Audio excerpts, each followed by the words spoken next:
5 days, one late-night deal, and $1 million question. The Alberta government will be watching to see if striking jail guards return to work this morning. The province and the guards union have an agreement to end the dispute, but the fight over which side will pay for it is just beginning. We begin our coverage with Marian Warnica in Edmonton. Well, basically, the pressure was very high for both sides to come to an agreement, with both the pickets and the government saying enough is enough here. The wildcat strike was into its 5th day, and a court order obtained by the government meant huge fines for the union, a total of $350,000 by the end of the day. But union leaders and government continued their talks, and by 9:30 last night, they had a deal.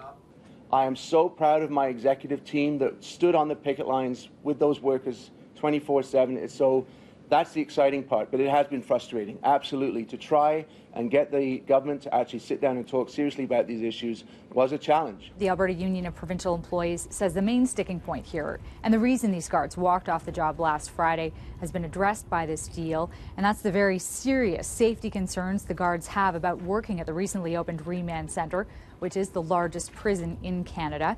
The union says it has a written commitment from the province to do a new occupational health and safety review that will look into those specific concerns that the workers have. And the government also says that the workers will not be singled out for individual punishment because of their role in the strike. They're expected to be back at work early this morning. As for the government's reaction to this deal, they're saying that this strike has cost them an additional $1.2 million in extra policing costs.